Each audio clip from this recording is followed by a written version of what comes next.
¿Cómo están, doctores? Buen día. Bueno, iniciamos con nuestra clase. Pero antes de iniciar la clase, la siguiente recomendación, chicos, creo que ya les había mencionado en una ocasión, eviten, por favor, iniciar las reuniones antes de tiempo. Nuestra clase empieza a las 8:35 el día de hoy. Entonces, sería bueno, ¿no? Esperar en ese horario. He estado viendo, alguien inició la reunión con 12 minutos de anticipación antes de el horario. Sí, respetemos nuestro horario porque, bueno, luego eso nos va a traer problemas, no solamente a mí, sino también a ustedes, porque vamos a evitar los 10 minutos de tolerancia. Y además que yo me encuentro pasando clases con otro grupo en ese momento, doctores. ¿Listo?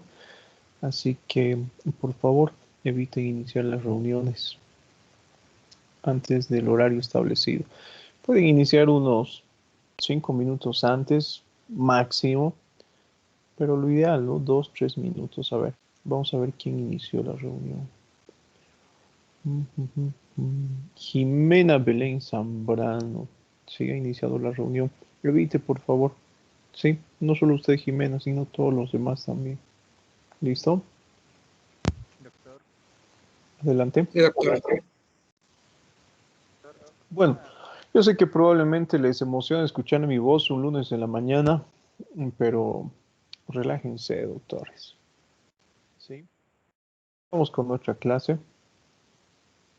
Habíamos visto en la anterior clase cómo realizamos la redacción de lo que es una enfermedad actual, ¿no? Y hemos puesto diferentes ejemplos y hemos hablado sobre cómo tenemos que realizar la redacción. Recuerden que esta tiene que ser de forma detallada, siguiendo lo que es un orden lógico. No podemos saltarnos en este caso lo que son datos clínicos. Recuerden las recomendaciones que les he dado, ¿no? Tenemos que realizar lo que es un estudio detallado de los síntomas y signos que presentan los pacientes, ¿sí? Para el día de hoy tenían un pequeño ejercicio. Ustedes tenían que realizar lo que es la presentación de otro dato clínico que les había pedido. En este caso, fiebre. ¿Alguno de ustedes, doctores, que haya presentado? A ver sus camaritas. ¿Dónde están sus camaritas, doctores?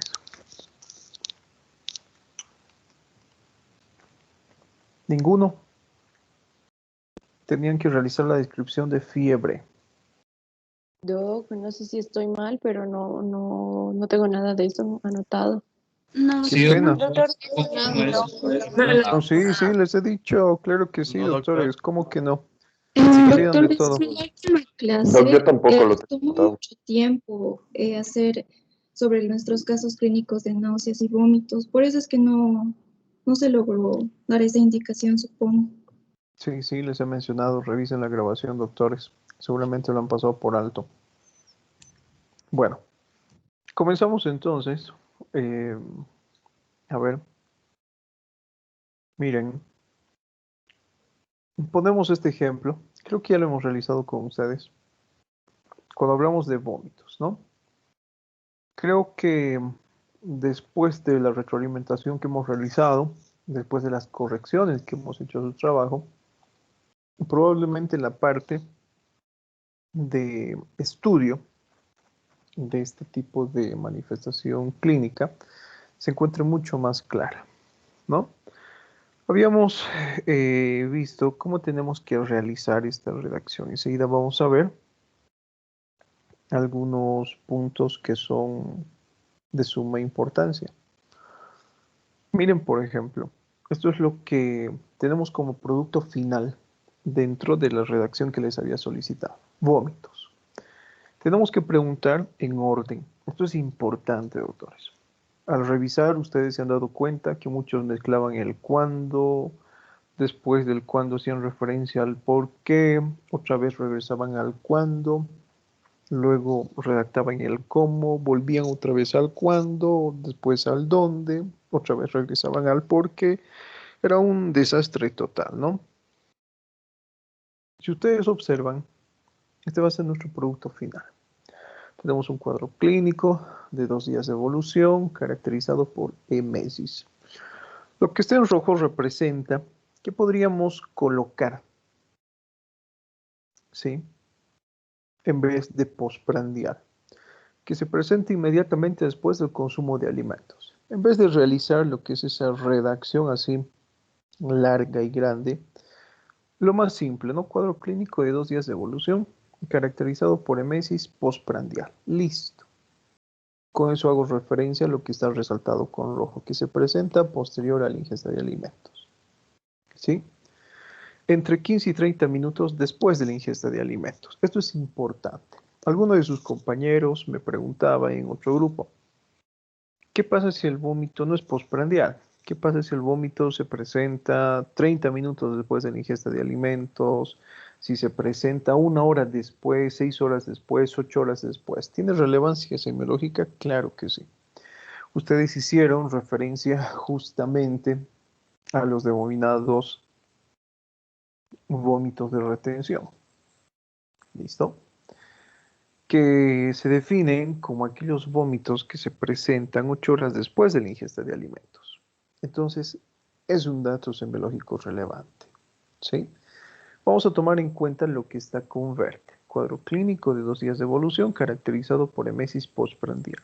Tomando en cuenta la duda de su compañero, que se presente entre 15 y 30 minutos después de la ingesta de alimentos, el cual se manifiesta predominantemente después de las comidas principales como el almuerzo. Probablemente para alguno no tenga relevancia esta última parte, el cual se manifiesta predominantemente después de las comidas principales como el almuerzo. Pero tiene gran relevancia por el tipo de alimentos que nosotros consumimos en este horario. ¿Sí? A ver, yo les pregunto, puede variar de persona a persona el tipo de alimento que consume en el día. Isabel López Ojeda, ¿qué desayuna? Por lo general un café y fruta, doctor. Café y fruta. A ver usted, Fernando Daniel Encinas Carvalho, Sí, doctor. ¿qué Ah, desayuna? un vaso de leche, cereal, fruta más que todo, avena, es ligerito nomás. No, ligerito nomás. Sin embargo, su aporte calórico, a diferencia de su compañera, ya es grande, ¿no? Les pongo ese ejemplo. Su compañera consume lo que es una taza de café y fruta.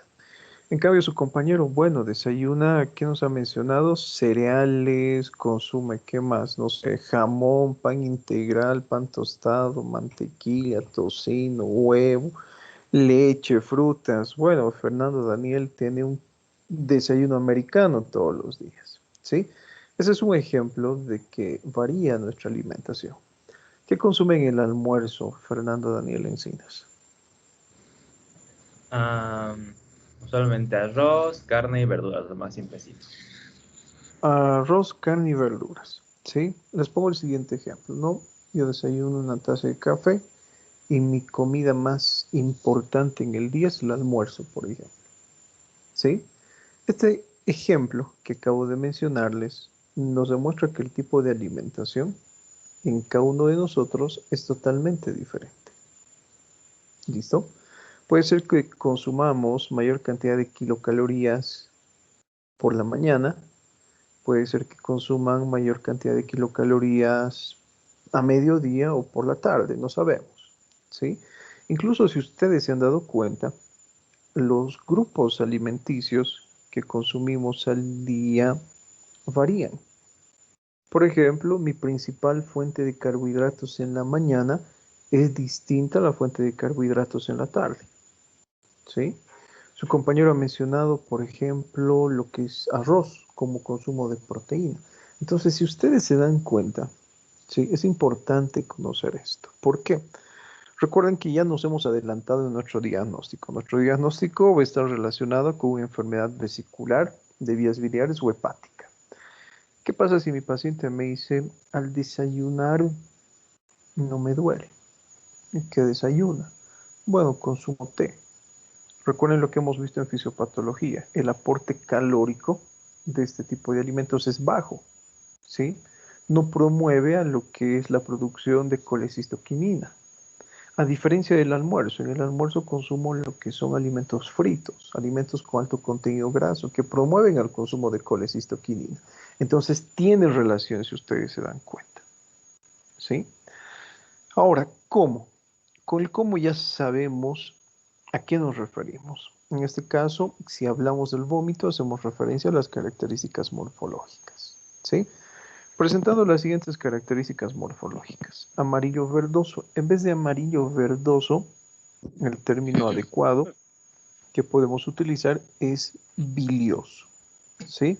Para aquella persona que entiende, por ejemplo, cuál es la característica del vómito bilioso, sabe que tiene estas características, que es amarillo, que es verdoso, que muchas veces se encuentra acompañado por contenido alimenticio, como también, ¿no?, que cursa con esa sensación amarga en la cavidad oral, el cual no es maloliente, ¿sí?, de tipo intermitente. Si ustedes se dan cuenta, podemos utilizar otras palabras. En vez de colocar, por ejemplo, vómito rojizo, podemos colocar vómito hemático. ¿Qué pasa si el vómito es maloliente, similar a las heces, por ejemplo, que tiene características morfológicas de ser oscuro? ¿Sí? Similar a lo que es la porra de café. En ese caso, nosotros colocamos vómito fecaloideo. ¿Sí? Si el paciente vomita sangre, vómito hemático. ¿Listo? Entonces, tenemos que resumir, ya les he mencionado, ¿no?, todas estas características usando lo que es terminología médica. Cuando hablamos del dónde, ya les había mencionado, no le preguntamos al paciente dónde ha vomitado, porque si nosotros le preguntamos al paciente dónde ha vomitado, nos mencionas la ubicación geográfica, ¿verdad? He vomitado en el auto, he vomitado en el ascensor, he vomitado en la calle, he vomitado en el trabajo, etc. Tenemos que saber cómo adaptar ese dónde. Y ese dónde les había mencionado está en relación con la frecuencia, ¿sí? ¿Cuántas veces ha vomitado? Presentándose con una frecuencia de 5 veces en un periodo de 48 horas. ¿Listo? El por qué. Les había mencionado que el por qué está en referencia al cuadro autoplástico que presenta el paciente. Ya sabemos qué significa eso. Es la idea que el paciente tiene de su propia enfermedad. Pero no le preguntamos al paciente de la siguiente forma: ¿por qué cree que ha vomitado? ¿Por qué cree que está enfermo? Recuerden que si nosotros le preguntamos al paciente de esa manera, este deja de confiar en nosotros, ¿sí? Entonces la forma en la cual nosotros preguntamos esto es relacionando síntomas u otros datos clínicos que nos ayuden a identificar qué sistema se encuentra lesionado.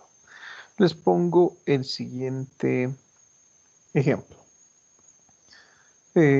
Alguno de ustedes me había preguntado en alguna ocasión, o creo que fue en otro grupo, lo siguiente: ¿cómo yo sé qué preguntar? Y les he puesto un ejemplo, ¿no? Hemos realizado el estudio de dolor. Y cuando hemos realizado el estudio de dolor tomando en cuenta todas sus características, ustedes habían mencionado que el sistema que se encontraba lesionado era el digestivo, ¿sí? Entonces yo tenía que realizar preguntas que me ayuden a determinar si realmente se encontraba dañado ese aparato. ¿Qué preguntas realizaba? ¿Tiene náuseas? ¿Tiene vómitos? ¿Tiene diarrea? Etcétera. Todo lo relacionado con lo que es el aparato digestivo, ¿sí? Alguno por allí había preguntado alguna vez: ¿el paciente presenta alteraciones respiratorias? Ya no está en relación con lo que es el sistema digestivo, ¿sí? Entonces, el por qué tenemos que saber cómo preguntarlo. En este caso, como el paciente presenta vómitos, yo tengo que preguntarle cuándo se presentan los vómitos. Ya hemos preguntado el cuándo, el cómo, dónde y el por qué. ¿Por qué cree que se presentan estos vómitos? ¿Cómo le preguntamos el por qué? ¿Ha consumido algún tipo de alimento en específico? ¿Últimamente ha consumido algún tipo de alimento que no forme parte de su dieta habitual? Listo.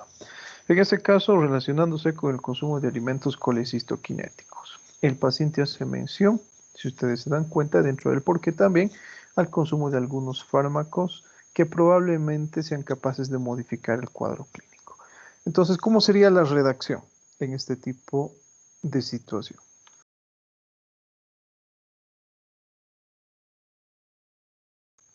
Todo lo que esté en verde, ¿sí? Cuadro clínico de 2 días de evolución, caracterizado por emesis postprandial, que se presenta entre 15 y 30 minutos después de la ingesta de alimentos, el cual se manifiesta predominantemente después de las comidas principales como el almuerzo, presentando las siguientes características morfológicas: bilioso, acompañado de contenido alimenticio, con una sensación amarga en cavidad oral, el cual no es maloliente, de tipo intermitente, con una cantidad aproximada de 100 ml, media taza, el cual es antecedido por arcadas y estado nauseoso, donde presentándose con una frecuencia de 5 veces en un periodo de 48 horas.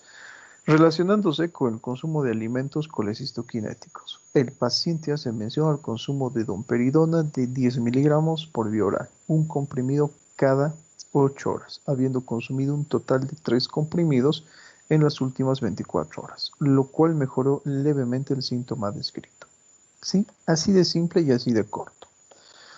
Ahora, doctores, estas palabritas que ustedes observan acá, cuándo, cómo, dónde y por qué, no deben formar parte de la redacción. ¿Eso qué quiere decir? Yo no tengo por qué escribir estas palabras en mi enfermedad actual. Ahora, no debemos confundirnos. Esta mañana uno de sus compañeros me pregunta lo siguiente: ¿por qué no debo redactar, doctor, el cuándo, cómo, el dónde y el por qué en enfermedad actual? Pues yo en ningún momento les he dicho que no redacten. Debemos redactar. ¿Está redactado el cuándo? Sí. El cómo sí. El dónde sí y el por qué sí. Pero está redactado de esta forma, lo que está en verde. Cuadro clínico de 2 días de evolución. Me refiero a que no debo escribir esta palabrita cuando, no la voy a escribir en mi historia clínica como ustedes están observando acá. Sí, voy a evitar escribirla, pero sí la voy a redactar. ¿Cómo la redacto? Tomando en cuenta todo lo que está en verde. ¿Se entiende, verdad, doctores, o no? Sí, doctor. Disculpe, doctor, yo tengo una duda.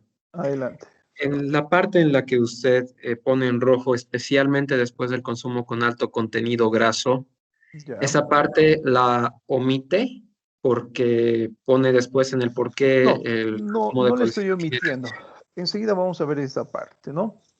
Enseguida vamos a ver. Les voy a dar algunas indicaciones. Está bien, doctor. Entonces, ya habiendo mencionado esto, tenemos algunas recomendaciones, ¿no?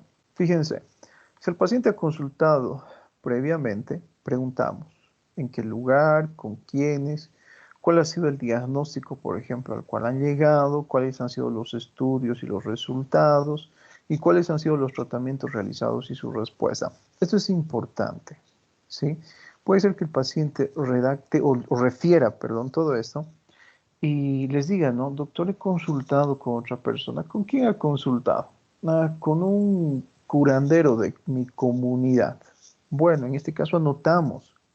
Recuerden que este tipo de personas no han estudiado medicina. Se basan en sus creencias, en sus costumbres para dar lo que es un tratamiento que ellos creen conveniente. Ya les había mencionado, ¿no? Puede ser que no tenga relevancia para nosotros, pero es de gran importancia. Imagínense que esta persona ha cometido algún error al tratar a este paciente. ¿Sí? Puede ser que haya complicado el cuadro clínico. Ustedes se van a dar cuenta, espero que nunca experimenten lo que yo he experimentado como estudiante, porque realmente eran situaciones terribles. Que ese tipo de individuos que ejercían la medicina, entre comillas, ocasionaban daños grandes en otro paciente. Les pongo un ejemplo.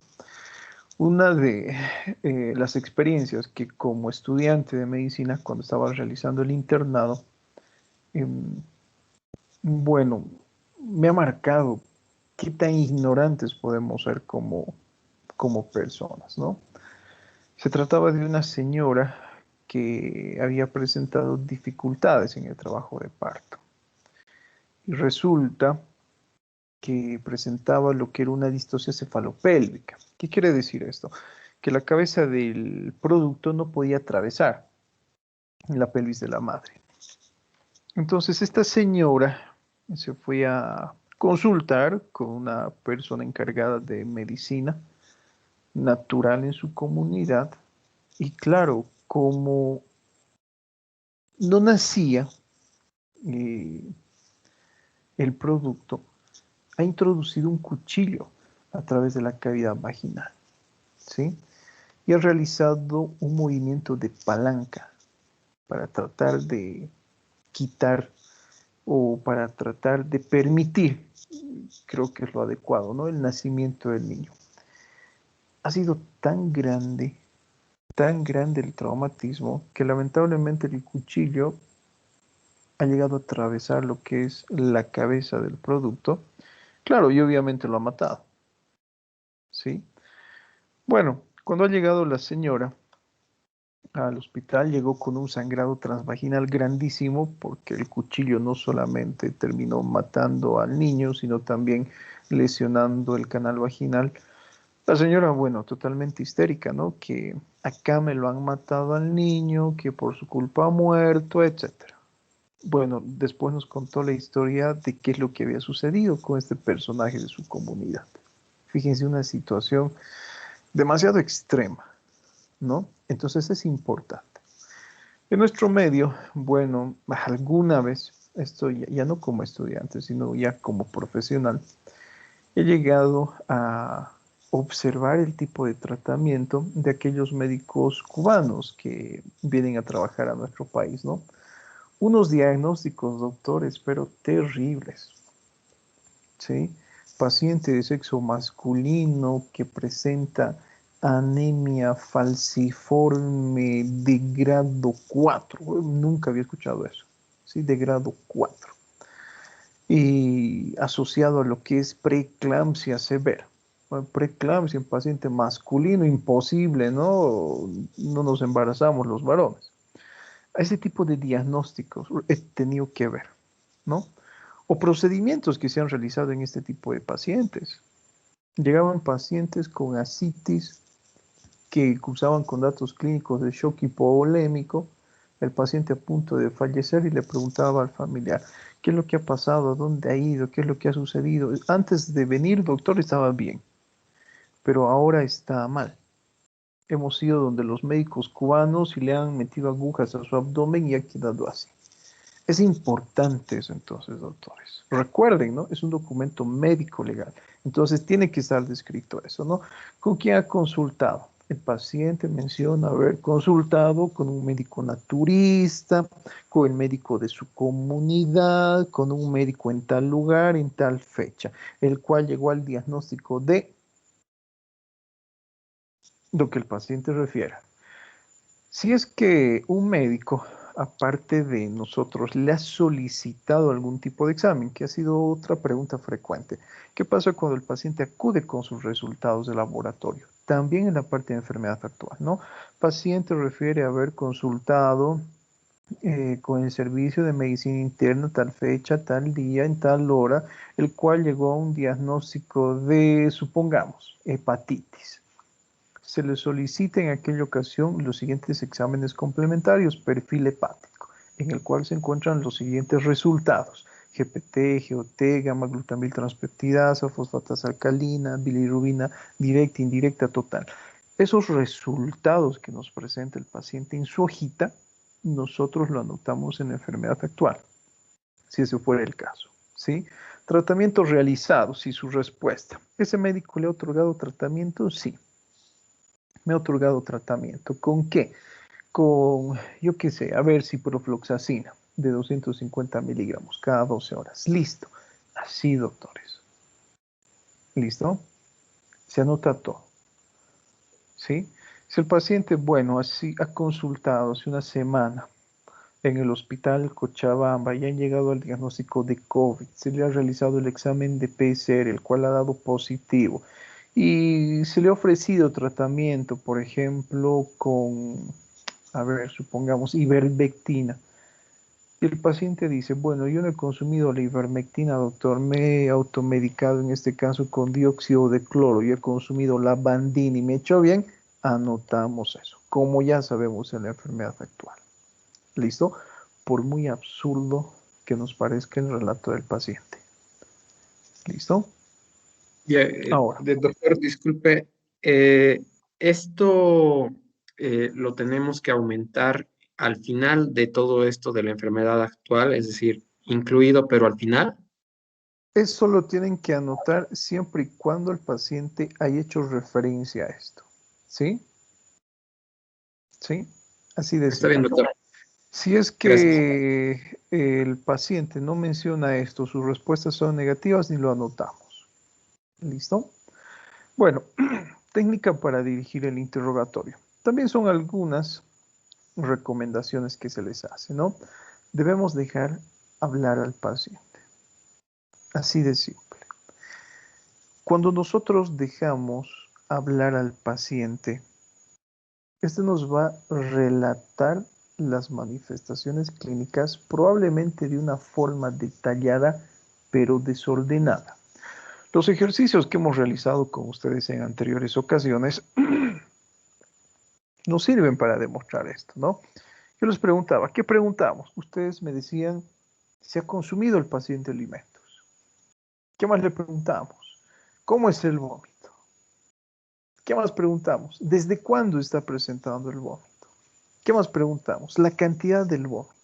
¿Qué más le preguntamos? ¿Se ha consumido algo? ¿Qué más le preguntamos al paciente? La cantidad en volumen, en ml, etcétera. Si ustedes se han dado cuenta, el relato que ustedes han presentado en el ejercicio que hemos realizado en la anterior clase era un desastre. Se encontraba totalmente en desorden. ¿Sí? Sin embargo, a pesar de ese desorden en el relato del paciente, yo tengo que realizar mi redacción en la historia clínica de forma ordenada y detallada. ¿Sí? Segunda etapa, observen. Debemos clarificar. Ahora, les pongo el siguiente ejemplo. Algo que me ha llamado la atención estos últimos años, especialmente en mis queridísimos estudiantes bolivianos, es que utilizan muchas palabras que no forman parte de nuestra cultura. Han adoptado modismos mexicanos. Supongo que ven novelas, ¿no? Gracias a Televisa hablan así, gracias a La Rosa de Guadalupe, etcétera, qué sé yo. Pero han adoptado modismos que no son propios de nuestra región, como por ejemplo, güey, como por ejemplo, pinche, como por ejemplo, se mamó.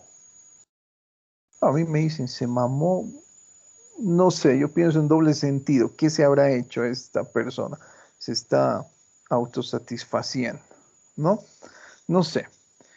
¿Y cuál es el problema de no tener personalidad y adoptar estos modismos? Que nos confunden mucho cuando tratamos de entender a una persona. Les pongo el siguiente ejemplo. En nuestro medio, ¿qué significa chango? Ustedes hablan así, o probablemente no. ¿Sí? Yo he escuchado a muchos estudiantes de su edad decir un vato, una morra. Bueno, por eso les digo, no sé, Televisa les ha educado. A ver, doctores, ¿qué es chango? Cuando yo tenía su edad decía chango, mira ese chango, mira esa changa.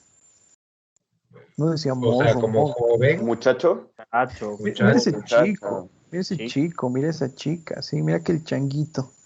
Mira ese niño, mira esa personita que está allí, mira esa changuita, mira esa niña.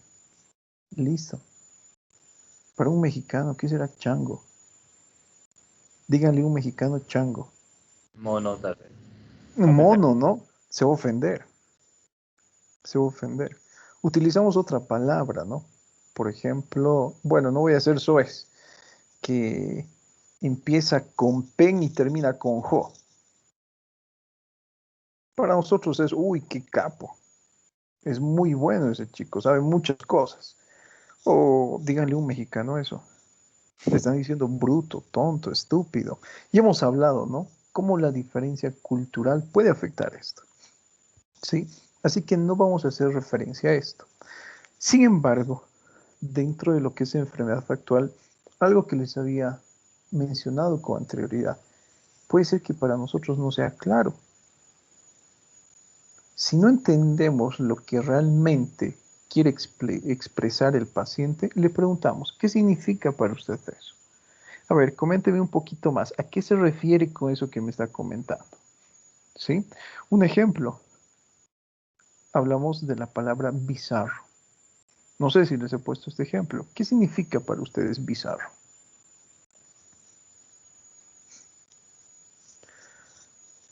Bizarro, extraño, ¿no? Algo fuera de lo común.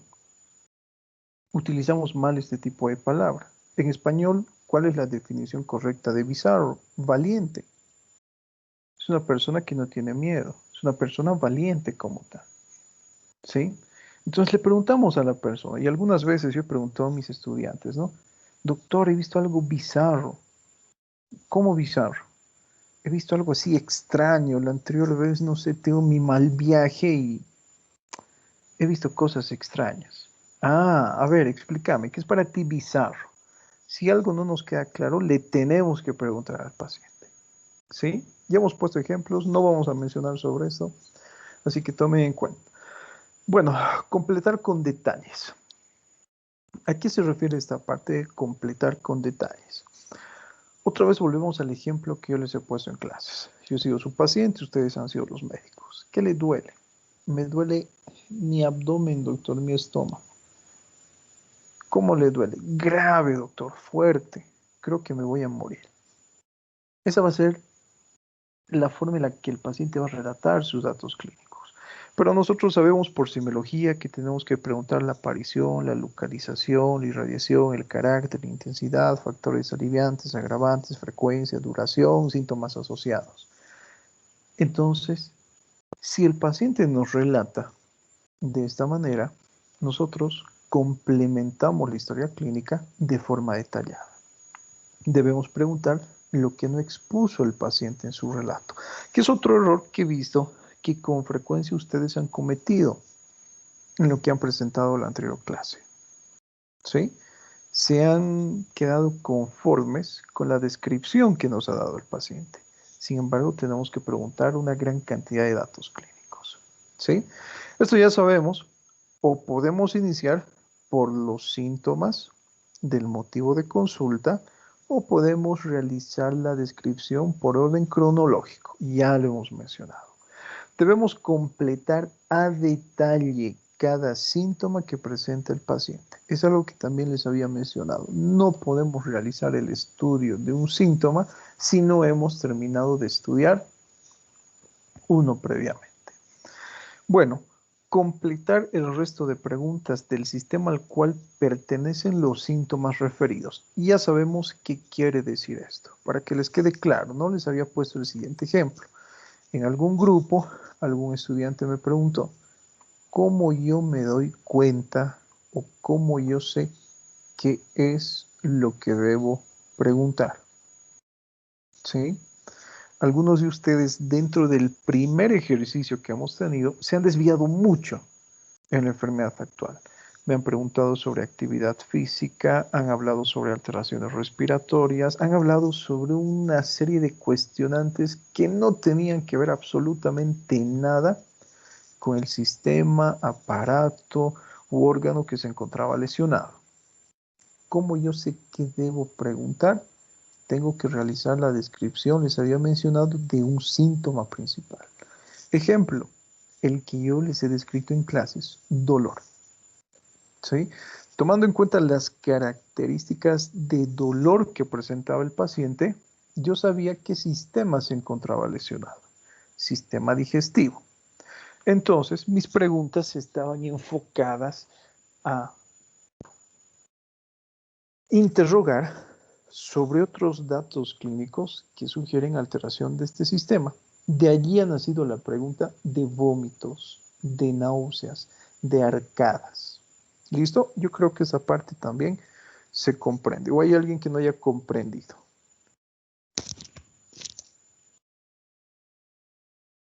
¿Todo claro?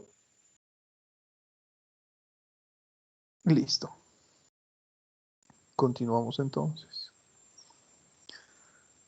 Fíjense, dice, la secuencia de preguntas debe seguir una sistematización, orden lógico y secuencial, siendo ya redundantes con lo que les he explicado.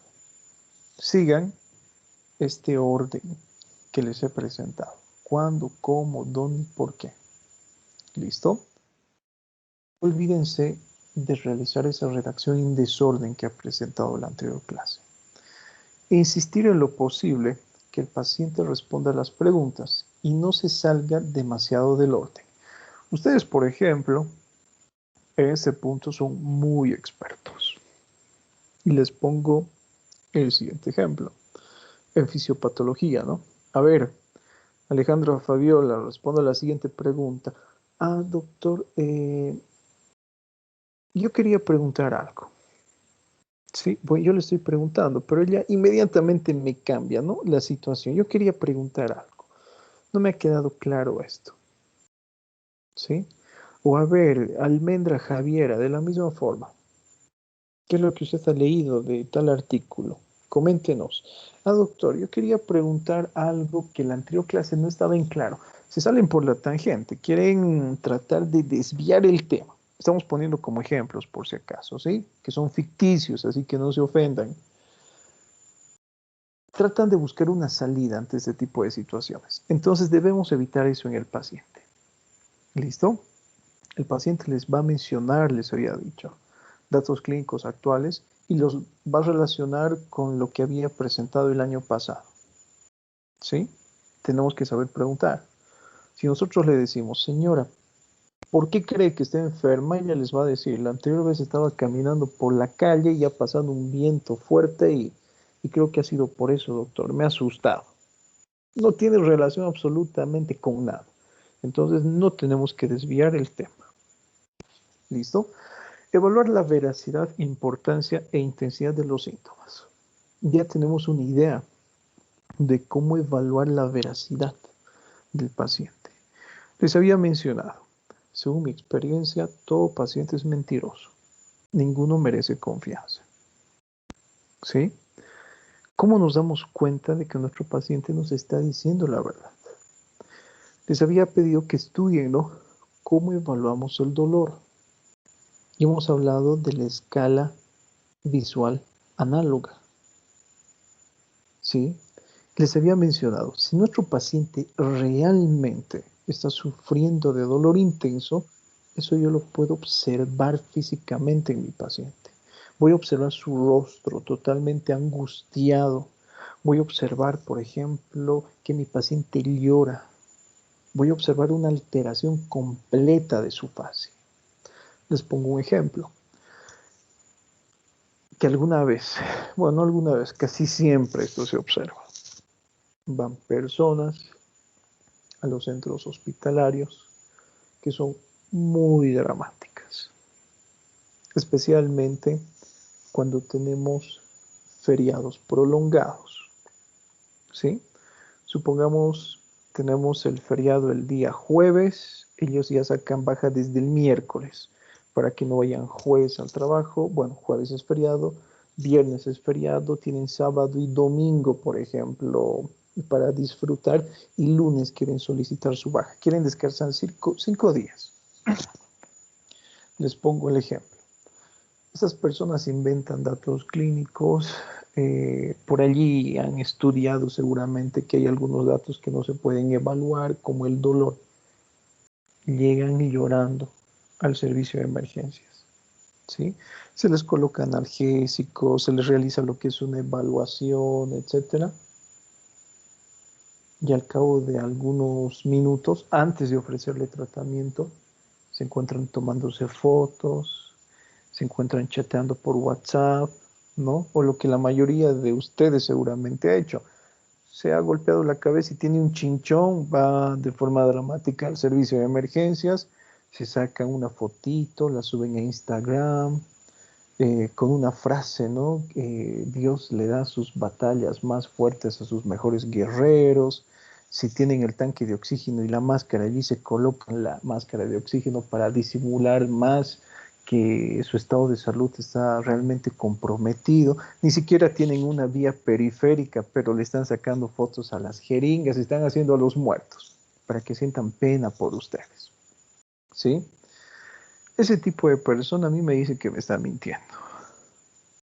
Porque aquella persona que realmente sufre de dolor, el último que va a pensar va a ser en esto, en tomarse fotos para subir a sus estados. ¿Sí? Doc, una consulta, perdón que lo Un interrumpa. segundito. Ok. Otro ejemplo, ¿no? Que les he puesto. ¿Qué sucede en situaciones donde el paciente refiere dolor y al cabo de unos segundos se encuentra hablando por teléfono, riendo con sus compañeros? También me está mintiendo. Entonces tenemos que tomar en cuenta todo esto, doctores, ¿sí? Porque probablemente el paciente nos esté mintiendo. Ahora sí, adelante. Ok, o sea, la duda más o menos va a ver si es efectivo la forma en la que a veces tratan de asustar al paciente para que diga la verdad. Por ejemplo, cuando uno sospecha que es falso, digamos, como, eso necesita cirugía o algo así. ¿Es efectivo? La verdad, no. No tenemos que mentir a nuestro paciente cuando les ofrecemos algún tipo de terapéutica, ¿no? No tenemos que hacer eso. Sin embargo, muchas veces cuando el paciente, por ejemplo, eh, a ver, nos miente sobre sus síntomas y signos, nos ponen en una encrucijada. No sabemos qué hacer, ¿sí? En este caso, muchas veces, ¿qué es lo que nosotros determinamos? Internar al paciente para un estudio mucho más completo. Esto ha sucedido algunas veces, ¿no? En estos pacientes que tratan de burlar, por ejemplo, el sistema de salud para conseguir algún beneficio, una baja médica, por ejemplo, ¿sí? No existe lo que es relación con los datos clínicos. El paciente presenta cefalea, el paciente presenta náuseas, vómitos, dice que refiere dolor abdominal, etcétera. Clínicamente nosotros no encontramos nada en nuestro paciente. Entonces muchas veces lo que hacemos, no con el fin de asustar al paciente, sino con el fin de realizar lo que es un estudio más preciso, le decimos, lo vamos a internar. Necesitamos internarle porque este cuadro clínico no me parece nada normal. ¿Y qué es lo que hace el paciente que nos está mintiendo? Rechaza la internación. ¿Sí? No, doctor, no quiero que me interne. Pero es lo que tenemos que hacer. No, solamente he venido por mi baja. Y les pongo un ejemplo. Bueno, en las cajas es así. Tenemos un montón de asegurados. Y los de esta empresa boliviana de aviación se llevan el premio de esto. Son terribles. Justamente cuando llegan estas fechas donde el periodo de feriados es larguito, ellos asisten, pero en manada, a consulta. Entre pilotos, azafatas, personal administrativo, no les miento. Siempre cuando tenemos estas fechas asisten como 20 personas de BOA solicitando su baja. En ellos no encontramos datos clínicos que sugieran enfermedad, pero refieren síntomas intensos como diarrea que es insoportable, como manifestaciones respiratorias graves, por ejemplo, como dificultad respiratoria, dolor anginoso, etcétera, con el fin de ser acreedores a una baja. Pero como clínicamente no encontramos relación con lo que ha expuesto el paciente, decidimos internarlos. ¿Sabe qué, señor, señorita? Tenemos que internarlos. No, no quiero que me internen. ¿Qué tanto me van a internar? Por lo menos todo el fin de semana, porque estamos en feriado, mañana no va a asistir personal médico, entonces su evaluación recién le estarían realizando a cabo el día domingo con suerte o el día lunes. Y todo ese tiempo tengo que quedarme internado, sí, para observación médica. ¿Qué es lo que hacen estos bandidos? Rechazan la baja. No quiero baja médica, me he arrepentido. ¿Sí? O muchos de ellos rechazan la internación y te dicen, ¿no? ¿Sabe qué, doctor? No quiero que me interne, pero quiero mi baja. Bueno, yo no puedo darle baja si está rechazando lo que es un tratamiento. Entonces, fíjense, esa es la respuesta que tiene el paciente. Y en este tipo de situaciones reales que les estoy mencionando, nos ha pasado esto alguna vez. Bueno, no alguna vez, casi siempre, cuando se acercan estas fechas. ¿Sí? ¿Tengo que internarle, señor? No quiero. Quiero mi baja. No puedo darle su baja porque está rechazando internación. Y se van enojados. Porque ya no van a disfrutar sus 5 días de trabajo o de ausencia de trabajo de vacaciones. ¿Sí? Asustarle no. Pero cuando le ofrecemos este tipo de tratamientos, cambia totalmente la conducta del paciente. ¿Sí? Bueno, realizar preguntas cortas, y hemos visto, no inducir a una respuesta y escribir en frases cortas, ¿no? Por eso el ejemplo del inicio de la clase. Nosotros podemos evitar describir toda la característica o definición del concepto y asociarlo en algo más simple. En vez de describir que son amarillos, biliosos, con sensación picante, etcétera, bilioso, nada más. Así de cortito. ¿A qué se refiere no inducir a una respuesta? Algo que les había mencionado. Debemos evitar que el paciente responda sí o no. ¿Listo? No debemos darle un cuestionario a nuestro paciente. El paciente tiene que relatar su historia. Ahora, miren, un ejemplo. Doctor, me duele el pie y es como si tuviera un dolor similar, como si fuera una corriente eléctrica. Y seguramente el dolor inicia en el glúteo. Y seguramente ese dolor desde el glúteo se dirige hacia la punta del dedo gordo. Y cada vez que usted da un paso siente como una sensación de hormigueo. Sí, doctor, así es. Fíjense, la respuesta del paciente se ha limitado a sí. Tenemos que evitar ese tipo de respuestas en el paciente. ¿Listo? Entonces, son recomendaciones, doctores, que ustedes tienen que tomar en cuenta para realizar lo que es una reacción adecuada de la enfermedad actual. ¿Sí? Doctor, Adelante. y en caso de que usted crea que el paciente está mintiendo, ¿qué tratamiento le daría si es que todos los síntomas apuntan a algo, pero usted no ve que lo que él dice sea cierto?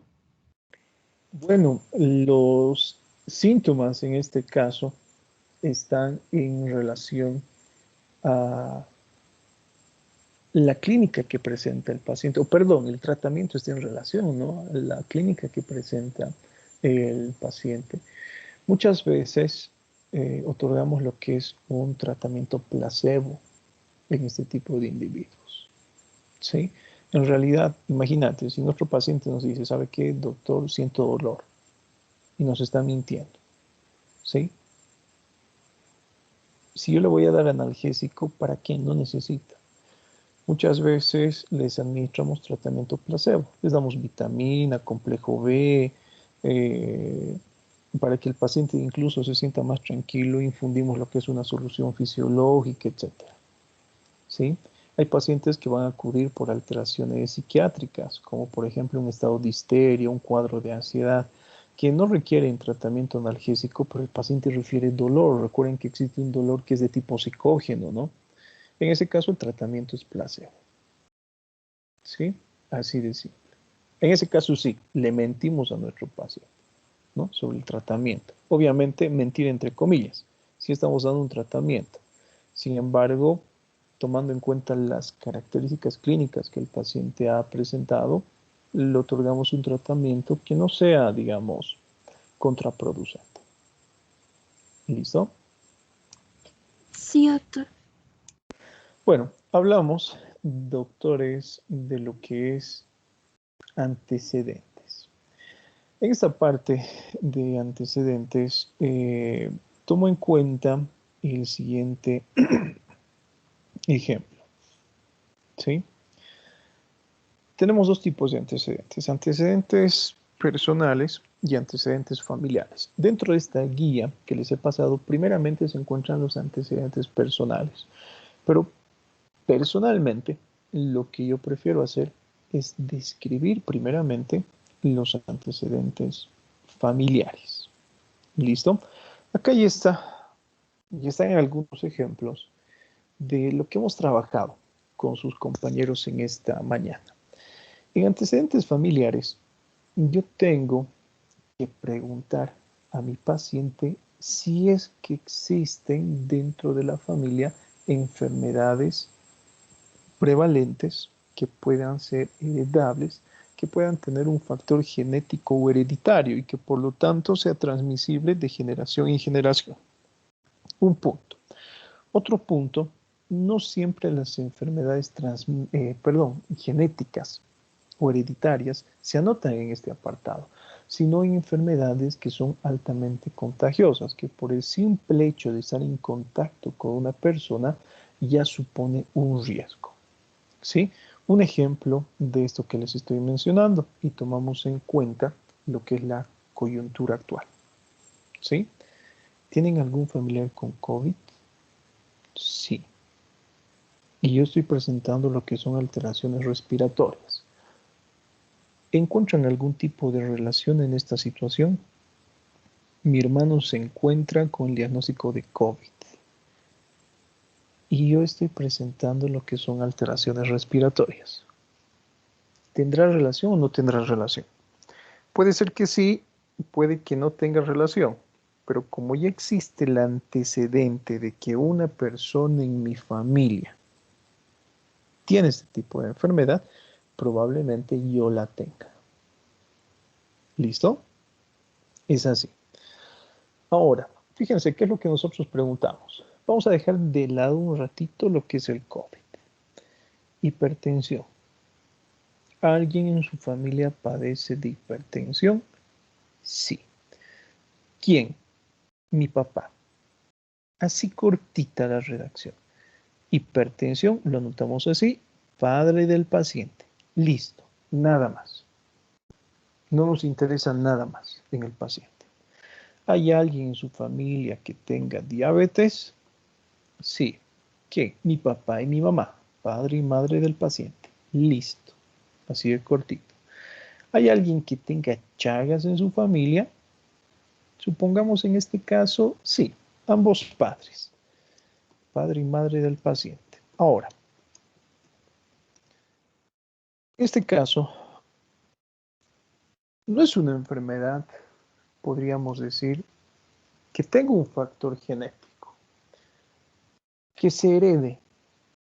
Sin embargo, recordemos un poco a ver sobre la forma de transmisión de Chagas. ¿Cómo se transmite?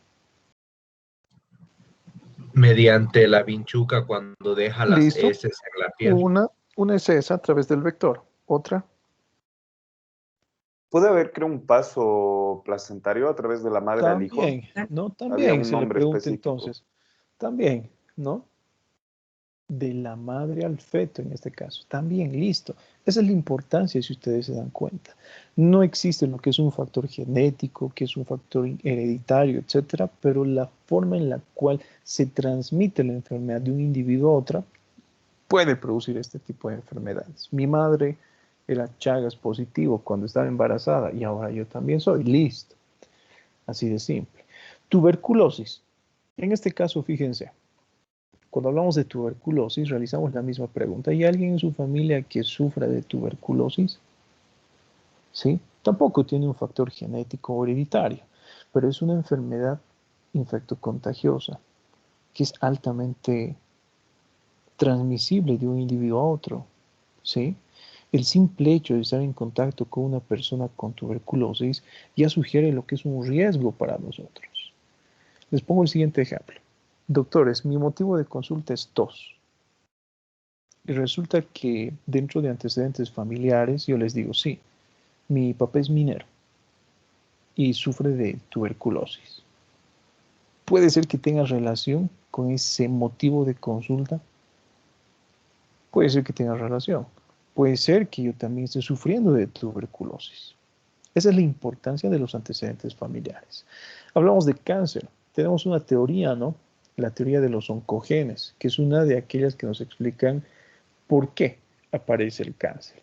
Tomando en cuenta esta teoría de los oncogenes, todos nosotros, absolutamente todos nosotros, el 100% de la población mundial, si es que no sufriéramos de otras enfermedades y si es que no nos mataran otras enfermedades, todos terminaríamos muriendo de cáncer. ¿Sí? Es heredable. Y estamos hablando, ¿no?, de genética, de esa teoría de los oncogenes. ¿Quién tiene cáncer? Abuelo paterno, materno, el paciente, etc. Es importante anotar quién tiene, nada más, o quién tuvo. Ahora, estos son algunos ejemplos que sus compañeros han mencionado esta mañana, ¿no? Podemos tener alteraciones endocrinológicas, que si bien muchas tienen un factor hereditario, genético, autoinmune, algunas se caracterizan porque las causas son debido a los hábitos y costumbres. Entonces, les pongo el siguiente ejemplo. Uno de sus compañeros esta mañana me pregunta, ¿no?, ¿qué tiene que ver los hábitos y costumbres con los antecedentes familiares? Yo les realizo la misma pregunta, doctores. ¿Qué tiene que ver los hábitos y costumbres de su familia, no de ustedes?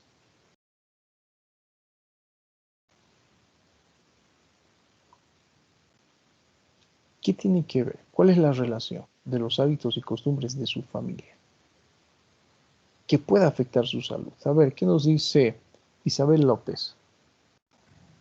Por lo que se sabe, los hábitos y costumbres también pueden desencadenar ciertas patologías y también, al menos en nuestra cultura, lo que se pasa en esos hábitos y costumbres, así que podría afectar un poco en los antecedentes familiares. Listo, lo que menciona su compañera no afecta un poco, afecta de gran manera. Ustedes van a ver niños obesos. ¿Cómo serán los papás de los niños obesos?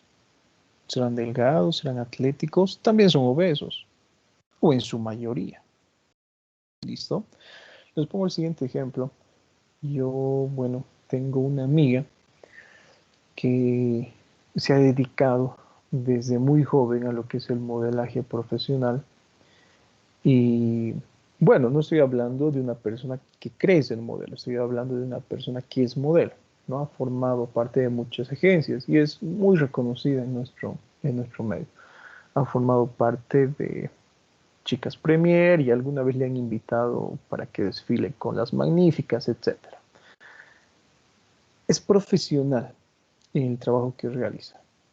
Se casó, tiene 2 niños, uno de 13 y la más pequeñita 8. ¿Y cómo creen que son los hábitos y costumbres de sus hijos? Han adoptado los hábitos y costumbres de la mamá. Tienen una dieta balanceada, consumen los mismos alimentos que la mamá, incluso hablan el mismo idioma que la mamá. ¿Sí? La mamá es, bueno, nacido en el Brasil y los niños son bolivianos, ¿no? Y ellos, bueno, hablan español y hablan portugués, pero hablan más portugués que español. ¿Por qué? Por la relación que tienen con la madre, ¿no? Desde que los tenía en el vientre hasta ahora, bueno, les hablan este idioma, etc. Han adoptado las costumbres de sus padres. Entonces tomamos en cuenta eso. Recuerden lo que ustedes probablemente ya saben, diabetes mellitus tipo 2. ¿Cuál es una de las causas de esta enfermedad? Los hábitos y costumbres de un individuo. ¿Sí? Entonces existen enfermedades endocrinológicas fuera de la diabetes que ya está redactada, que también tienen su factor genético predisponente o debido a los mismos hábitos y costumbres el paciente desarrolla este tipo de alteraciones. Enfermedades cardíacas de la misma forma. Las enfermedades cardíacas pueden estar en relación de la misma forma con los hábitos y costumbres de un individuo. Hablamos de un paciente obeso. Ya les había mencionado esto en fisiopatología. Un paciente obeso no es obeso porque tiene los huesos anchos, ¿verdad? Un paciente obeso es obeso porque consume una gran cantidad de alimentos, ¿sí? Que es la más frecuente. Ahora, eso influye en una serie de alteraciones cardíacas, como por ejemplo las coronariopatías. ¿Listo? Entonces, dentro de enfermedades cardíacas, de la misma forma preguntamos esto. ¿Hay alguien en su familia que haya estado enfermo del corazón? Sí, mi papá que ha sufrido un infarto agudo de miocardio. Listo, así de simple. O sí, mi mamá, por ejemplo, que ha presentado una alteración valvular. No hacemos más énfasis en esto, ¿no? Recuerden que las alteraciones valvulares pueden deberse a malformaciones congénitas. ¿Qué tiene que ver en ese caso el infarto agudo de miocardio? Ponemos el siguiente ejemplo. Está en relación, les había mencionado, con los hábitos y costumbres, pero existen estudios, y cito este estudio, que es de la Sociedad Americana de Cardiología. Esta sociedad hace referencia que aquellos niños, por ejemplo, que son producto de padres obesos, ya nacen con la predisposición genética de ser obesos. Este mismo estudio de la Sociedad Americana de Cardiología nos dice que aquellos niños de padres obesos, estoy hablando de recién nacidos, ya nacen con la presencia de placas de colesterol a nivel de sus coronarias. Entonces, si ustedes se dan cuenta, no solamente se cree que desarrollar coronariopatías está 100% en relación con los hábitos y costumbres de un individuo, sino también ya se está empezando a crear esta teoría de que genéticamente el individuo es mucho más susceptible a presentar este tipo de alteraciones. ¿Listo? Hablamos de enfermedades renales, lo propio. Algo que les había mencionado a sus compañeros esta mañana. Cuando hablamos de enfermedades renales, generalmente son de causa adquirida. Generalmente. También está en relación con los hábitos y costumbres de un individuo. ¿A qué voy con esto? La principal causa de nefropatía crónica es la diabetes mellitus tipo 2. ¿Sí? Sin embargo, existen enfermedades renales que también tienen lo que es un factor hereditario. Un ejemplo de esto, la poliquistosis renal. Entonces, puede ser que también esté relacionado. Enfermedades neurológicas, lo propio. Enfermedades hematológicas, lo propio. Enfermedades psiquiátricas, lo propio. Existen enfermedades psiquiátricas, en este caso, que son heredables. No sé, para que ustedes comprendan mejor esta situación, les pongo el siguiente ejemplo. En medicina, dentro del área de psiquiatría, existe un caso que ha sido muy conocido a nivel mundial de una familia. Resulta que el papá genéticamente tiene la predisposición de tener descendencia con alteraciones psiquiátricas, pero la probabilidad de tener hijos con alteraciones psiquiátricas era bajísima. Y miren, ¿no? Cómo es la vida. Este individuo conoce a una mujer con la misma predisposición genética. Ambos individuos sanos, papá y mamá sanos, pero ambos tenían esa predisposición genética de tener descendencia con alteraciones psiquiátricas. Se reproducen estas personas y tienen una niña la cual presentaba alteraciones psiquiátricas grandísimas. Es uno de los casos documentados en medicina donde por primera vez se hace el estudio de esta paciente y en la cual se hallan 20 o más de 20 personalidades diferentes. ¿Sí? Sufría de una gran alteración de patologías psiquiátricas. Estas personas irresponsables, estos papás, deciden reproducirse una vez más como tenían una hijita que se encontraba enferma, bueno, con alteraciones psiquiátricas, deciden reproducirse una vez más y tienen un niño en esta ocasión que nace con las mismas alteraciones psiquiátricas de la hermana. ¿Sí? Bueno, ya tenían 2 niños con problemas psiquiátricos. Intentan una tercera vez más reproducirse y el tercero nace con las mismas alteraciones psiquiátricas. Fíjense, ellos tenían el factor predisponente, individuos sanos, pero toda su descendencia presentaba este tipo de alteraciones. Entonces también existe ese componente. Hablamos de enfermedades autoinmunes, lupus eritematoso, síndrome de Sjögren, artritis reumatoide, etc. Todas las enfermedades autoinmunes. Y para no alargar nuestra lista, porque podríamos colocar una lista de 300 enfermedades, colocamos otros. Estamos haciendo referencia a las principales. ¿Sí? Obviamente alguien por allí puede decir, pero falta acá. Claro que falta. Sin embargo, para no ser tan extensos en nuestra historia clínica, los resumimos como otros, tomando en cuenta los principales. Ahora, si ustedes se dan cuenta, tenemos un número, ¿no? 1, 2, 3, 4, que antecede a este tipo de antecedentes. Tenemos que realizar la redacción en orden, doctores. ¿Sí? Esta ha sido la construcción a la cual han llegado sus compañeros en la clase de esta madrugada. Pero tenemos que realizar de forma ordenada. Hipertensión, diabetes, Chagas, tuberculosis, cáncer, como principales. Luego enfermedades neurológicas, luego enfermedades psiquiátricas, enfermedades cardíacas, renales, endocrinológicas, hematológicas, autoinmunes y otros, ¿sí? La redacción siempre tiene que ser ordenada. Yo creo que en esto nadie se ha perdido, es demasiado claro. La descripción para cerrar esta parte es así cortita. Cáncer, abuelo paterno. Por ejemplo, diabetes, padre y madre del paciente.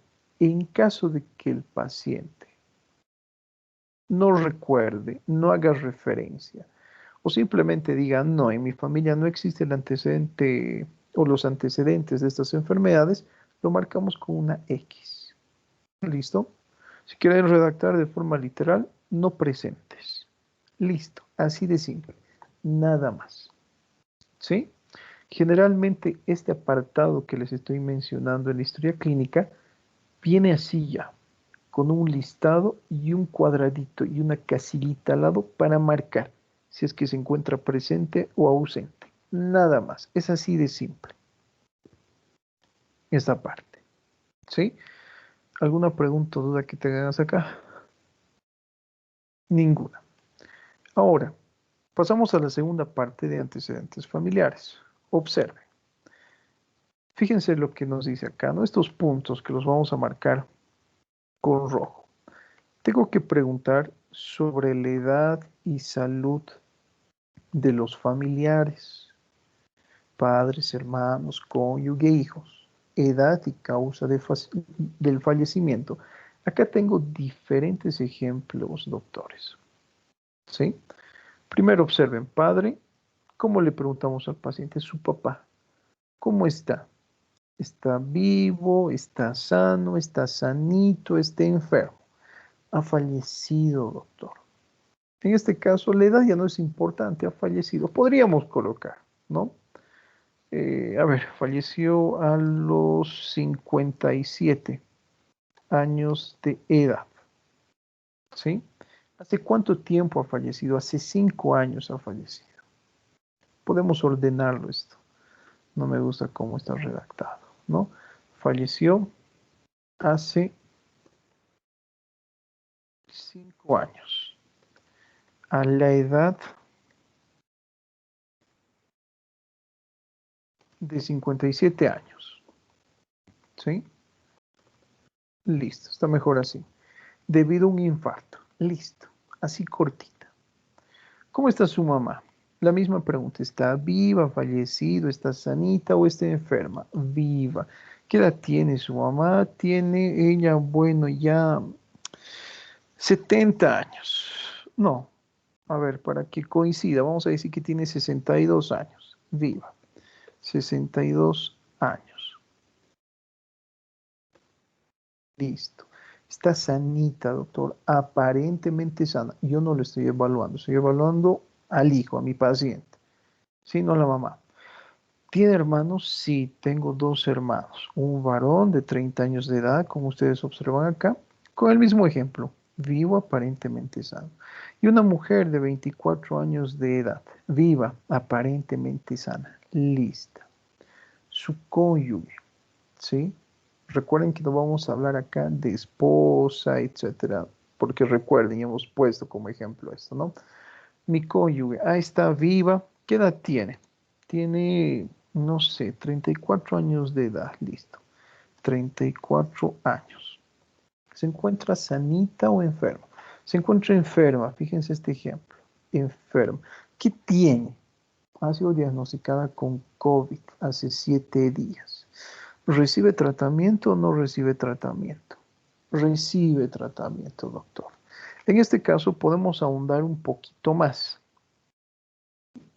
¿Cómo yo sé que tiene COVID? ¿Se ha realizado algún tipo de prueba específica? Sí, doctor. ¿Qué prueba se ha realizado? Diagnosticada con COVID hace 7 días. Podemos colocar acá, por ejemplo, PCR positivo. Listo. Que recibe tratamiento actualmente. En esta parte también podemos ahondar un poquito. ¿Qué tipo de tratamiento recibe actualmente? Recibe tratamiento. ¿Sabe qué, doctor? Le han ofrecido unas píldoras en el hospital, pero no quiere tomar. Ella, bueno, es autoconvocada también, así que le echa dióxido de cloro. Listo, que recibe tratamiento actualmente con dióxido de cloro. ¿Alguien le ha recomendado ese dióxido de cloro? ¿Usted, algún familiar, algún médico? No, doctor. Ella solita ha ido a la farmacia Bolivia y se ha comprado esto. Listo. Entre paréntesis, automedicación. Listo. Así de simple. Si ustedes se dan cuenta, esta parte ya también nos está dando una idea sobre con qué tipo de paciente estamos tratando, ¿no? Si a mí mi madre me dice, sabes que tengo COVID y por allí he escuchado que el dióxido de cloro es bueno, yo como médico voy a evitar, ¿no?, este tipo de automedicación y le ofreceré otro tipo de alternativa que tenga base científica.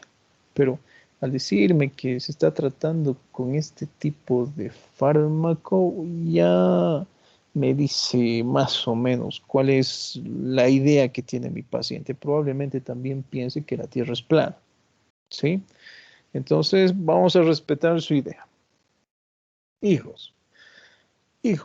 Tengo 3 hijos, 2 varones y una mujer. Listo. El varoncito, ¿cuál es el mayor? ¿Cuál es la menor? Los 2 varones son los mayores y la mujercita es la menor. Perfecto. Entonces redactamos. Varón de 10 años de edad, vivo aparentemente sano. Excelente. Otro ejemplo, ¿no? El otro varoncito, doctor, tiene 8 años. Varón de 8 años de edad, vivo. En este caso se encuentra enfermito. ¿Qué tiene su hijito? Está resfriadito, doctor. Listo. Que presenta sintomatología respiratoria. Recibe tratamiento. ¿Sabe qué diagnóstico le han dado a su hijito? No, doctor, no sabemos el diagnóstico. No le hemos llevado al hospital a nuestro hijito. Listo, excelente. Que no recibe tratamiento actualmente y tampoco fue diagnosticado con alguna enfermedad respiratoria. ¿Sí? Eso también me está indicando el tipo de paciente con el que yo estoy tratando. Vuelvo a repetirles, si mi hijo se enferma, yo lo llevo al hospital. ¿Sí? Podemos hacer el siguiente ejemplo. La mujercita de 6 años ha fallecido, doctor, hace una semana. ¿Por qué ha fallecido? No sé, doctor, se encontraba como resfriadita y de un día al otro ha fallecido. ¿Estaba recibiendo tratamiento? Doctor, no estaba recibiendo tratamiento. ¿Le han llevado al hospital? Tampoco, doctor. ¿No sabe cuál ha sido el diagnóstico? ¿Cuál ha sido la causa por la cual ha fallecido? No nos ha explicado. Listo. En este caso, mujer de 6 años de edad falleció en una semana presentando sintomatología respiratoria. No recibió tratamiento en el transcurso de su enfermedad ni fue diagnosticado oportunamente. Pregunta, doctores. Lo que está resaltado con amarillo. A ver, lo vamos a resaltar con celeste. ¿Ustedes creen que probablemente exista alguna relación entre estos tres casos? La madre con COVID, el varón con sintomatología respiratoria y la niña que ha muerto hace una semana por un resfrío, según el papá. Sí, Está doctor. en relación, ¿no? Imagínense que mi motivo de consulta, vamos a cambiar el motivo de consulta. Mi motivo de consulta es tos y fiebre. ¿Estará en relación con las enfermedades que presentan estos mis familiares? Sí, doc. También está en relación. Sí, doctor. Probablemente. Yo tengo tos y tengo fiebre. Mi esposa está con COVID. Mi hijo varón con sintomatología respiratoria. Y mi hijita mujer ha fallecido con sintomatología respiratoria. ¿Estará entonces en relación? Está en relación. ¿Sí? Lo más probable es que como se trata de una enfermedad infectocontagiosa con una gran capacidad de transmisión de persona a persona, yo también estoy sufriendo de esto. Ojo, si ustedes se dan cuenta, yo no estoy haciendo un diagnóstico todavía. No voy a decir, tiene COVID.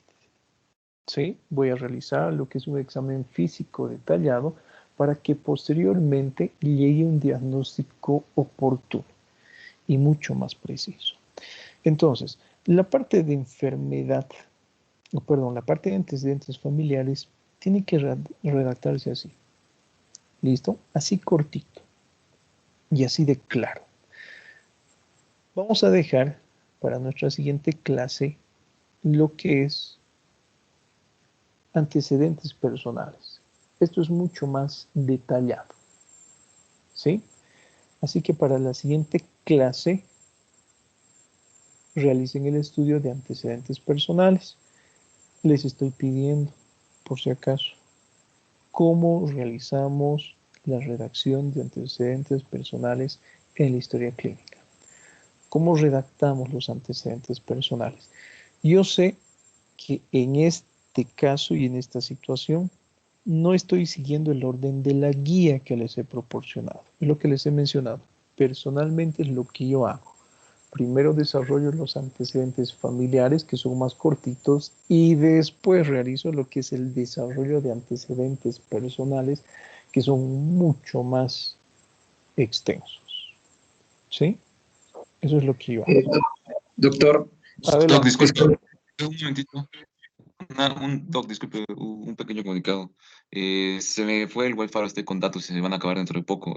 Cualquier cosa. Listo. ¿Alguien más? Sí, doctor. Esta parte figura también como parte de anamnesis próxima, ¿verdad? Esto ya forma parte de lo que es la anamnesis remota y estamos hablando de antecedentes. ¿Sí? Anamnesis próxima, motivo de consulta y enfermedad actual, nada más. Adelante, Andrés, tenía otra pregunta. Gracias, doctor. Sí, doctor, era justo casi al terminar usted nos dijo cuál era el orden que debíamos seguir, si era el orden de antecedentes familiares primero o el de antecedentes personales. Eso, digamos, va a variar de acuerdo a nuestro criterio o nuestra No, época de estudiantes, digamos. esto ya está establecido, ¿sí? Esto ya está establecido. Lo mejor es iniciar por antecedentes familiares, que son más cortitos, y después continuar con los personales, que son mucho más extensos. ¿Listo? Cristian, adelante. Doc, yo le tengo unas dudas con respecto a la lectura de fiebre. No sé si hacerla ahora o espero al final, digamos. Ven que les he dicho que trabajen con fiebre. O sea, Ahí está. yo había complementado, la verdad, no, no lo tenía anotado por si No, acaso. ven, que yo no me olvido. A ver, enseguida vamos a ver. Adelante, Saraí. Tiene otra pregunta. Sí, doctor. ¿Estas preguntas de antecedentes familiares se les hace siempre? En todas las consultas. Siempre, en toda la consulta, a cualquier paciente, a todo paciente. Miren, les pongo el siguiente ejemplo. Una de sus compañeras esta mañana me preguntaba, ¿y qué pasa si soy adoptado? ¿Tiene importancia esto? Claro que tiene importancia. Probablemente, en este caso, no sean de gran relevancia los antecedentes familiares.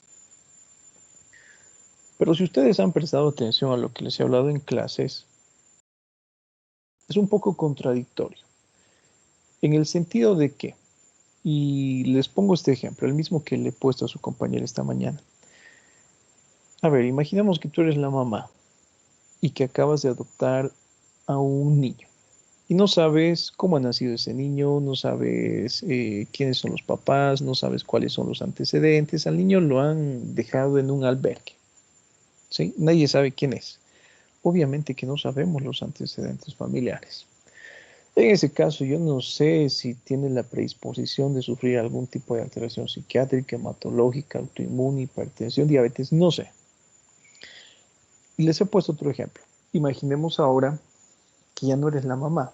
Imaginemos que ahora tú eres la persona adoptada, ¿sí? Y que ya no eres una bebé, que ya tienes 22 años. Has adquirido los hábitos y costumbres de los padres adoptivos que tienes. Entonces, como has adquirido los hábitos y costumbres de estos individuos, ya tiene relevancia en tu historia clínica los antecedentes familiares, ¿sí? No nos vamos a complicar la vida con eso. El paciente sea negro, blanco, amarillo, rojo, sea nuevo, sea antiguo, independientemente de la edad, del género, independientemente si es adoptado o no, si le falta un ojo, un brazo, una pierna, etcétera, siempre realizamos lo que son antecedentes. ¿Listo? Siempre. No podemos omitir ese tipo de información en la historia clínica. Ahora, ¿en qué casos no se pregunta? Creo que ya les he mencionado esto también. Médicos expertos, médicos que ejercen la profesión, pueden omitir preguntar esto. Y es lo que probablemente alguna vez cuando ustedes han asistido a la consulta médica les ha sucedido. Doctor, me duele la cabeza. No me importa muchas veces tu nombre, tu edad, tu género ni nada, porque de eso ya se encarga el personal de secretaría o administración en el hospital. Ustedes van al hospital, indican tengo consulta con tal paciente y la recepcionista les toma todos estos datos, ¿sí? Para evitar perder tiempo. Ingresan a la consulta clínica y solamente se enfoca en el problema de salud actual. Les revisa la cabeza, algunos datos clínicos que puedan sugerir cefalea y listo. No realizan lo que es un examen físico detallado. Lo mismo sucede en el servicio de emergencias. En el servicio de emergencias debemos actuar de forma inmediata. En cuestión de 5 minutos nuestro paciente ya tiene que tener un tratamiento, ¿sí? Imagínense que nosotros realizamos todo esto en el servicio de emergencias. Perdemos tiempo muy valioso que puede comprometer la vida de un paciente, ¿sí? Pero como ustedes no son médicos y no tienen experiencia y no son expertos todavía en lo que es una historia clínica ni en recabar información, lamentablemente tienen que aprenderse el formato de la historia clínica de forma completa, ¿sí? ¿Alguna otra duda más? ¿Alguna otra pregunta? Ninguna, todo claro. Entonces les llamo lista. Atentos, por favor.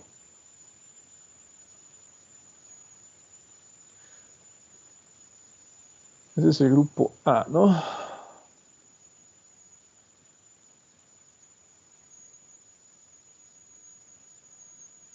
Sí, doctor.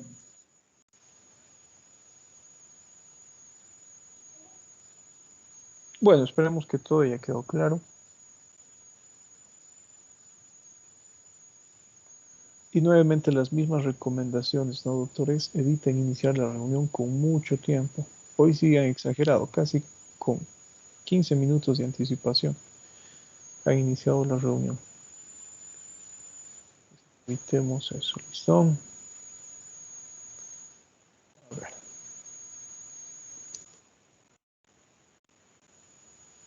Avan. Acebo. Presente, doctor. Argote. Presente, doc. Arnés. Presente, doc. Raya. Nuestra Raya. Barral. Cristian, ya puede ir preparando lo de fiebre, por favor. No está Raya, no está Barriga. Presente, doctor. Wow. Presente, doc. Castellanos. Castellanos acá. Ah, Presente, doc. Encinas. Presente, doctor. Ferreira. No está Ferreira. Flores. Presente, doctor. Flores Navia. Presente, doctor. Gamboa. No está Gamboa. Gómez. Presente. Gutiérrez Angulo. Presente, doctor. Gutiérrez. Presente, doc. Silvestre. Presente, doctor. José. José, presente. Guaita. Ado. Presente, doctor. Ibarra. Presente, Ibarra. doctor. Jaramillo. Presente, doctor. Loaiza. Presente, doctor. López. López, presente, doctor. An. Luján, presente, doctor. Márquez. Está Miranda. Presente, doctor. Miranda Rebeco. Presente, doctor. Montaño. Presente. Mundo Corre. Presente, doctor, Muñoz. perdón. Presente, doctor. Muñoz. Presente, doctor. Nilipu. Presente, doctor. Orellana. Nuestra Orellana. Ortuño. Presente, doc. Presente, doctor. Pérez. Pérez, presente, doctor. Pizarro. No está Pizarro. Presente, Pizarro, presente. Rivera. Presente, Rivera, doctor. Riva. No está Riva. Rocabado. Presente. Rocabado. Sánchez.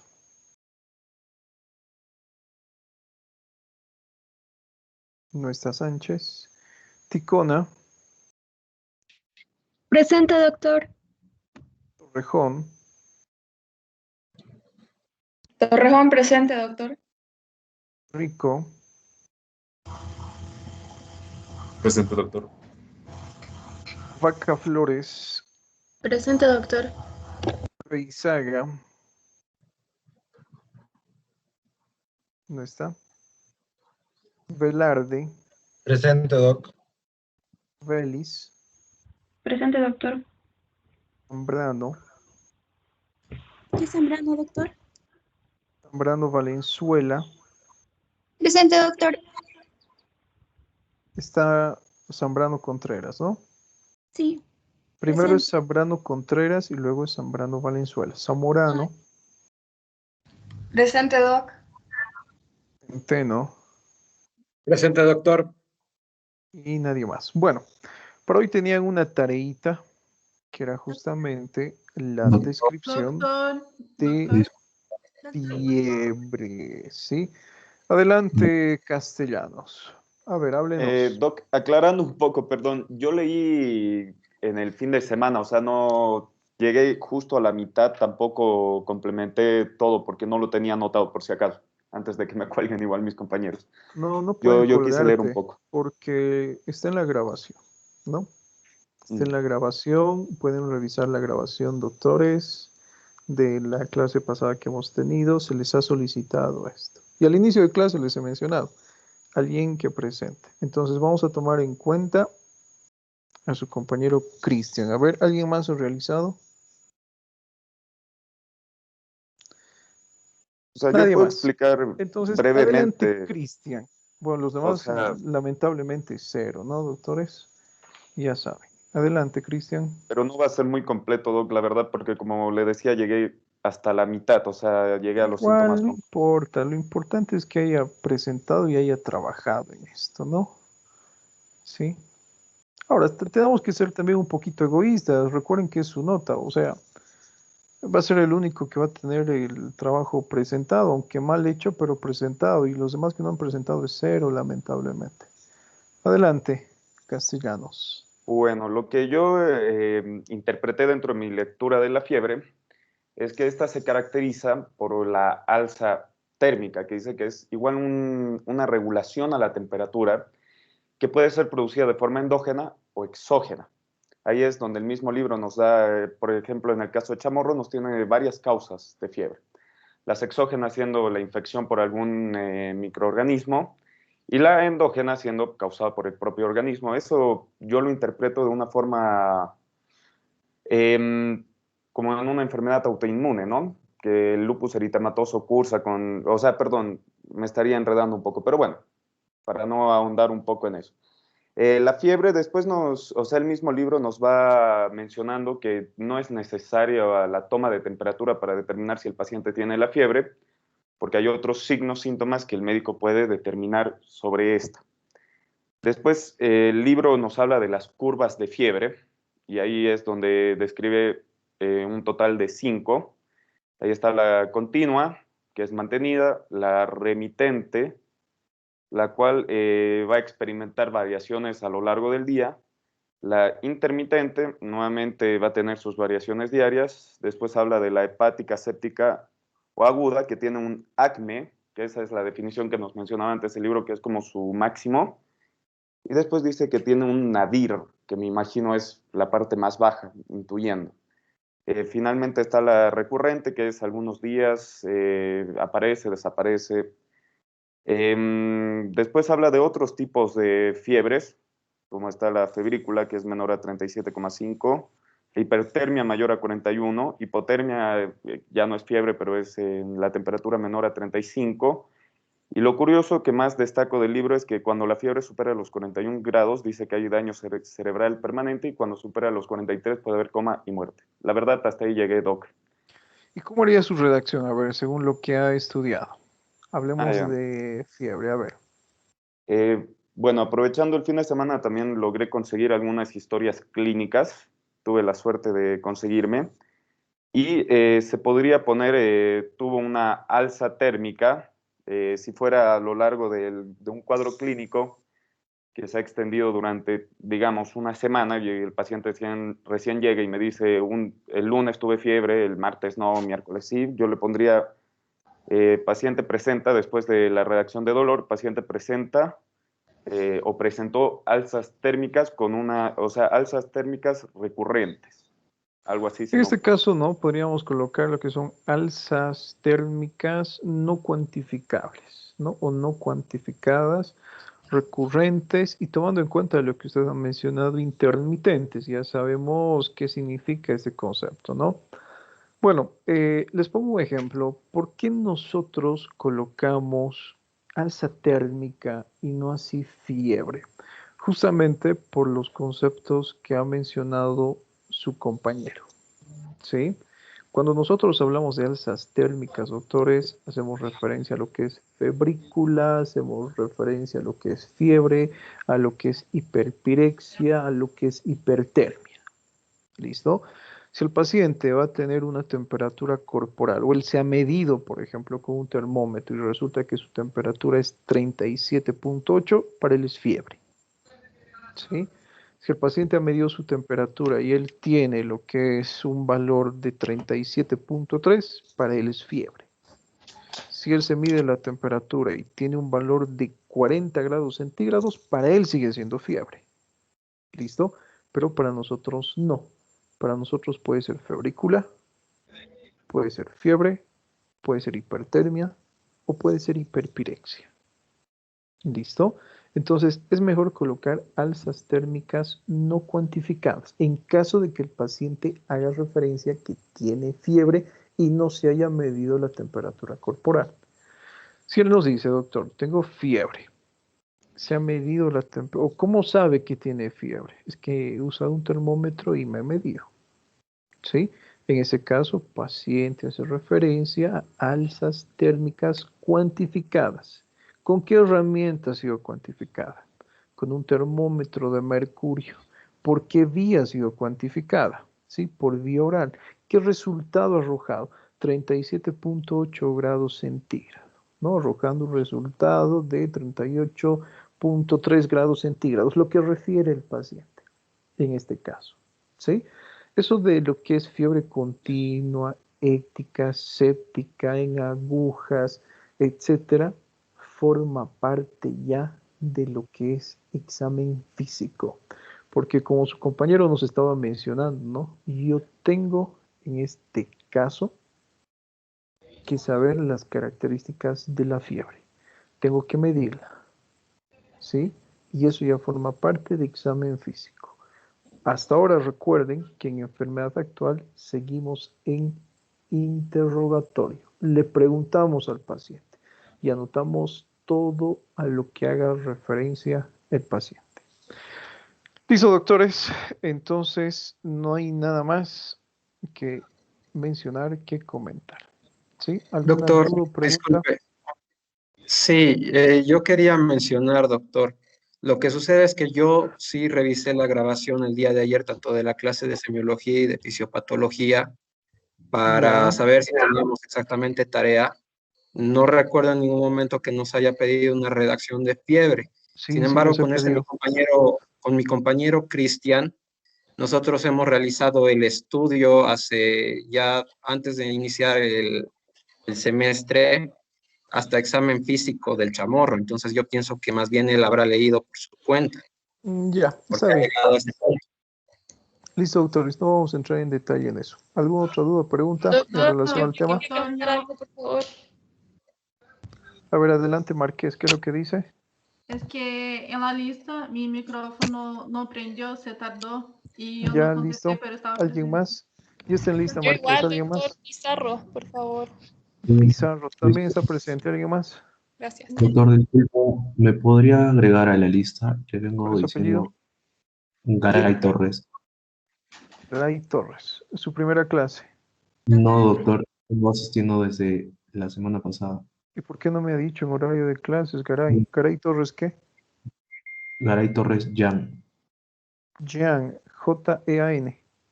Sí, doctor. Listo. Doctor, a mí también, por favor. ¿Cuál es su apellido? Vargas Vargas Coca Maya. Maya.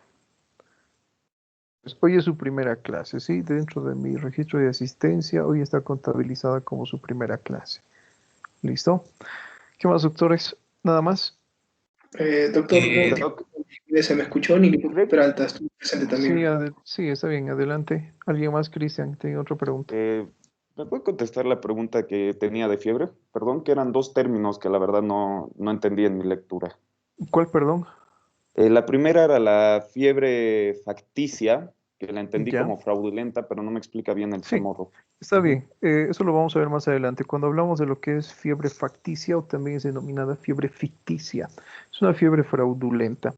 El estudio es complejo, porque para que nosotros hablemos de fiebre realmente debemos tomar en cuenta entre sus características lo que es el ciclo circadiano. ¿Sí? Más adelante vamos a ver qué es el ciclo circadiano. Existe, en resumen, lo que son variaciones de la temperatura corporal en el transcurso del día. Entonces, la fiebre facticia es correcto lo que usted ha mencionado, es una fiebre simulada. El paciente nos está mintiendo y no cumple con los requisitos. Justamente no cumple con las características tomando en cuenta el ciclo circadiano. En vez de encontrar, por ejemplo, lo que es un incremento, podemos encontrar lo que es una disminución. Sin embargo, esa disminución no siempre es debido a lo que es una fiebre inventada por parte del paciente, sino volvemos otra vez a lo que es el interrogatorio, ¿no? Debemos preguntar si el paciente ha consumido algo o no. En este caso, muchas veces, ya saliendo fuera del tema de fiebre facticia, algo que podría complicarnos un poquito en esto si es que no realizamos un interrogatorio adecuado es no preguntar el consumo de antipiréticos, ¿sí? Eso lo vamos a estudiar más adelante. Pero facticia, el paciente nos miente, o también denominada ficticia. ¿Cuál era el otro término? Ah, ya. La otra era la defervescencia. Defervescencia. Bueno, cuando hablamos de defervescencia, hacemos referencia, en este caso, a cómo termina la fiebre o a cómo disminuye. ¿Sí? A eso hacemos referencia. Gracias, Doc. ¿Algo más? Nada más. Doctores. Doctor, lo ¿Sí? último. Mañana yo tengo que renovar mi carnet de identidad de extranjero y solamente se puede hacer durante las mañanas. ¿Eso me sirve como justificativo? ¿Se lo puedo entregar a usted? La verdad,